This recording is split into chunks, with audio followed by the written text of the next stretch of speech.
You're listening to the Screen Team on 930 KWOC. I'm sorry, Dave. I'm afraid I can't do that. I'm going to make him an offer he can't refuse.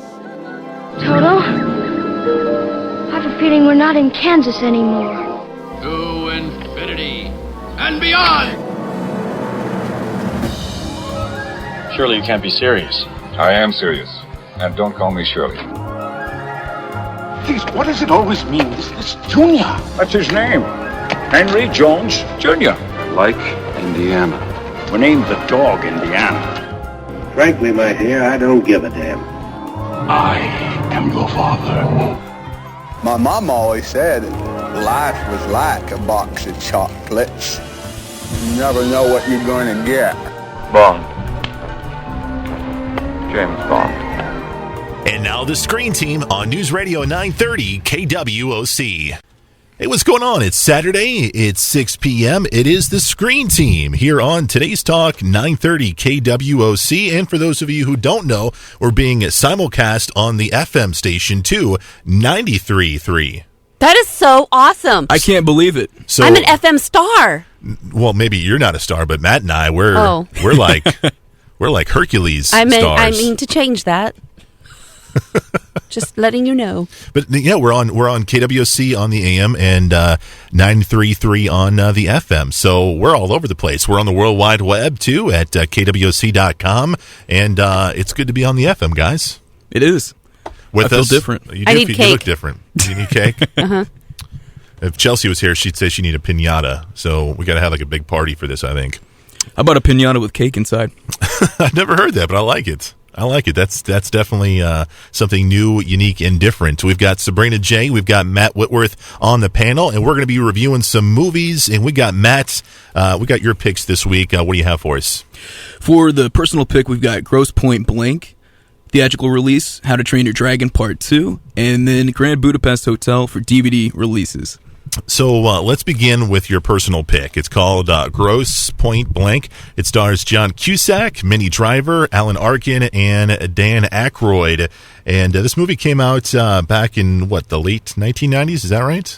Yeah, it was, I believe, 96 or 97. Okay. Give us the premise of this movie, because this is kind of a unique premise. It is. It's kind of like an action mystery, but also kind of a dark comedy. John Cusack plays a John Cusack type character only as a hitman in this movie, and he's going through the same existential quandaries that most John Cusack characters do, only as a hitman. And the backdrop is he's returning back to his home in Grosse Pointe, Michigan for a 10-year class reunion.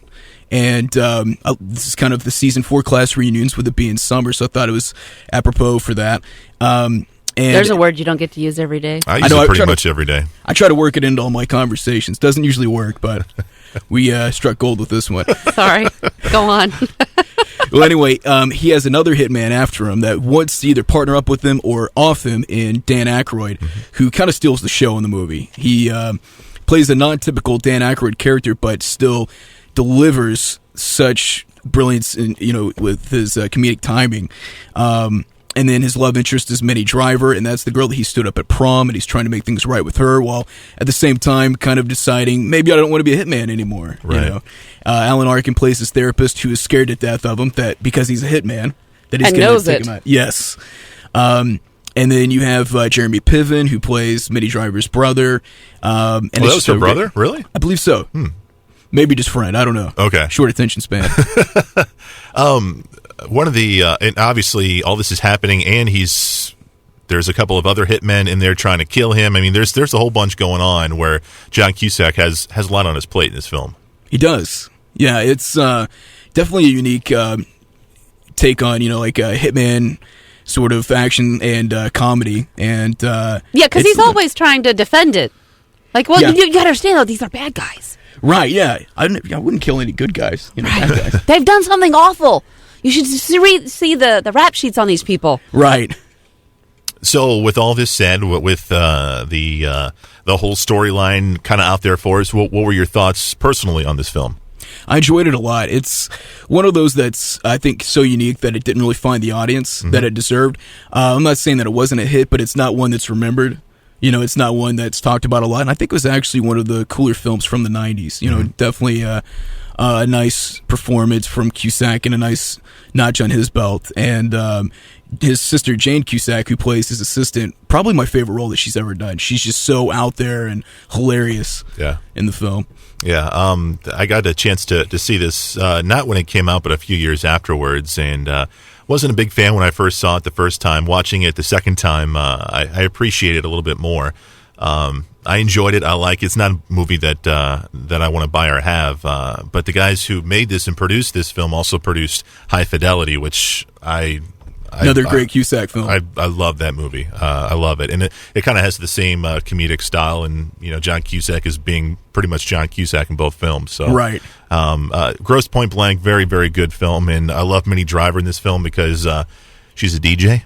She kind of reminded me of you, actually. Really? If you were a lady. With the curly hair and everything? If Chris Berger were a pretty lady, he'd be Minnie Driver in Grosse Pointe Blank. Dude, I would take it. Sabrina, do you take this movie? I kind of do my hand like, that little so-so thing.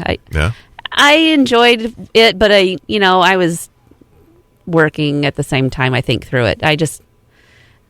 There wasn't any reason for me to put my laptop down. And, gotcha. I stopped every once in a while and I would ask a question because I was a little bit lost at times. And then I'd be like, wait, what did I miss? So, I could have given it more attention, but I didn't have time. But anyway,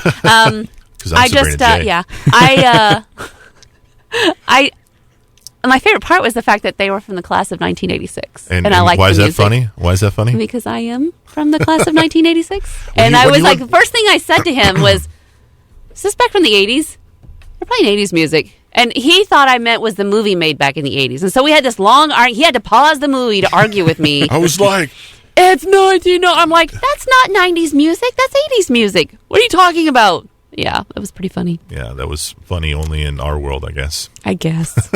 But Sabrina's right, man. The music was top of the notch in this film, and some of my favorite scenes were with John Cusack and Alan Arkin. I thought those were some of the best comedic scenes in the film because Alan Arkin is scared to death of John Cusack because obviously he's a hitman, and John Cusack is trying to get Alan Arkin to help him in some way, and Alan Arkin's like, dude, I don't want nothing to do with you. I keep telling you, I don't want to see you anymore, and you keep showing up every week. Yeah. There's a scene in the movie when John Cusack calls to break it off, and Alan Arkin is like frantically trying to stop the call from coming through because he's got a patient sitting in the holding office. his wife, down like there's about the bullets flying or something, and it's really good. The movie is called Grosse Pointe Blank. You can find it on DVD. Give it a check out, all right? Coming up after the break, we're going to review maybe one of the best films of 2014. We'll have details about the Grand Budapest Hotel next on today's Talk 930 KWOC.